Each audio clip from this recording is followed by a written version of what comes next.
Usher, a very warm welcome to Top Billing. How are you, sir? I'm good, thank you. Good.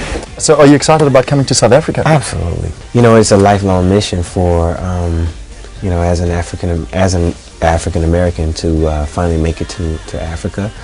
It was something that I'd always wanted to do the first time that I'd come. It was a short tour, but worthwhile. The experience was really incredible. Had a chance to do a township and also, you know, just really take in the homeland, you know. I know you're in a committed relationship and all, but you do realize there's going to be thousands of girls throwing themselves at you. I'm in a what? Well, I don't know. I presume you might have someone, but you're gonna go in there and you're gonna have a lot of female attention. Yeah, I'm single right now. Okay. You know, but just my way of asking. Yeah, but yeah, man. You know, there's definitely there's a lot of options out there, and hey, welcome to South Africa.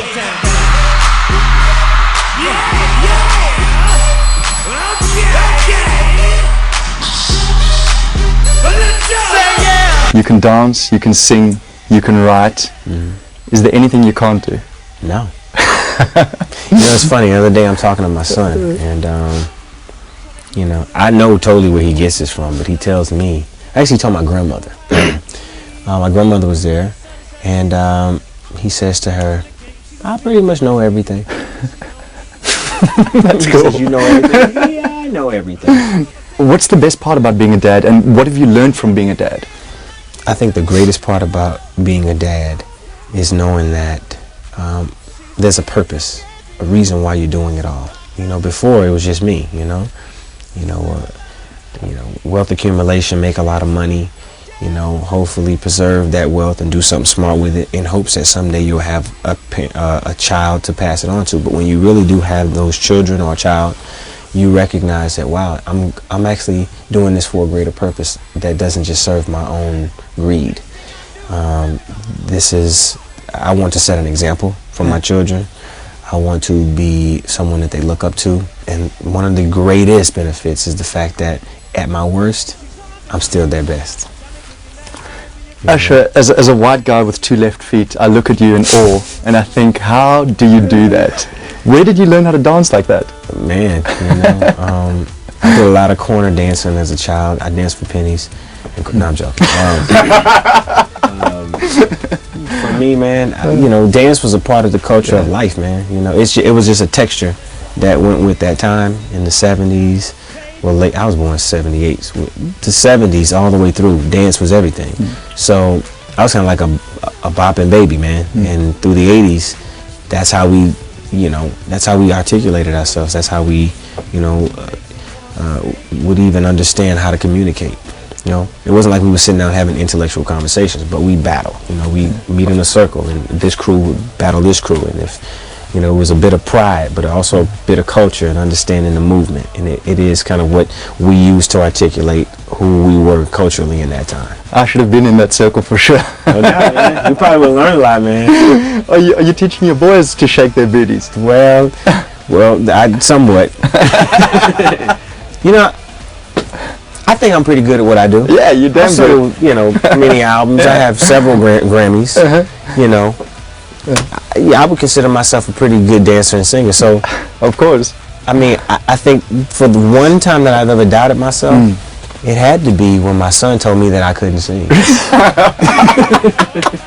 can't sing, Dad. I'm like, how did you take that criticism? Well, this Grammy doesn't say that. He's like, whatever. No, man.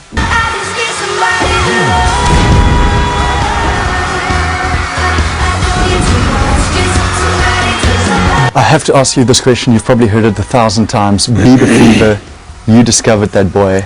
Amazing stuff. How did it happen? Where did you find him? They did a movie about it, and that really began to tell some of the story. But the way we crossed each other was in Atlanta, Georgia, which is where I was discovered as an artist. Not much different than how I discovered Justin. My story was similar to it.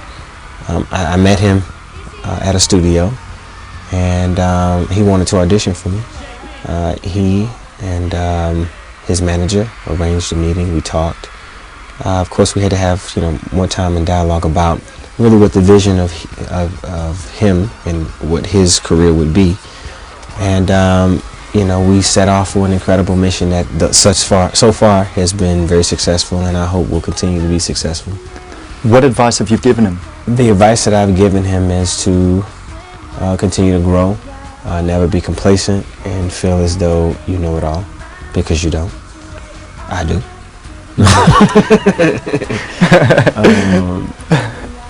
To, you know, compel himself and challenge himself to be as great as he possibly can in whatever he does. I am lost, I am vain, I will never be the same without you. You recorded a huge hit single with David Guetta called Without You. David is someone whom, you know, I admired before. I met him years ago in France at Fashion Week, and he and his wife were at a Fuck Me I'm Famous party, and he had a hit with Kelly Rowland at the time, and I'll never forget, like, man, just, you know, having a conversation with him. I came up with him, he DJ'd this party, was incredible, you know, much different than what I had seen from DJs at that time, and maybe this was the first time that I'd been introduced to this type of experience. But, you know, I really wanted to create something that I felt like would really speak to his fans and also make my fans happy as well, and we did it with Without You. Baby, let me love you down. There's so many ways to love ya. Maybe I can break you down. There's so many ways to love ya. In this industry, what is the best piece of advice you've ever received? I mean, if I go back to the beginning of my career, my mother would always tell me, strivers achieve what dreamers believe. But I think the one thing that stuck with me throughout the years is, if you don't believe it, no one will. So that compels me to continue to be creative, be innovative, to be courageous and go after my goals, whatever they may be, in philanthropy, in music, in acting, in art, in production, in publishing, in production of other artists, you know, and the list goes on. It's a very cutthroat industry. Do you feel the pressure? It can be, yeah, it can be. Do you feel the pressure to stay on top? Man, I've been up here so long, I don't know, man. Do you think about it though? You know, they say it gets lonely at the top. No, one of the motivators is one mentor that I did not mention, and I think that he uniquely is a mentor to many people. You know, his spirit, his tenacity, and the depth of his love and passion for what he put his time into and he spoke about, and that's Ali. Muhammad Ali is one of the motivators for me. His philosophy was, I want to charm the world, I want to be the greatest that I possibly can, and the sentiment was that he really wanted to leave people with something to remember that was positive, that he had given his all in what he was passionate about, and that made him the best. So I never felt like he was in competition with anything or anyone. So that same attitude, that same spunk, that same light is what I hope to continue to hold onto, that will hopefully keep me where I am. But no, I never fear competition or anything like that, because I don't feel like I'm in competition with anyone. I just feel like I just want to continue to bless the world with what I have to offer.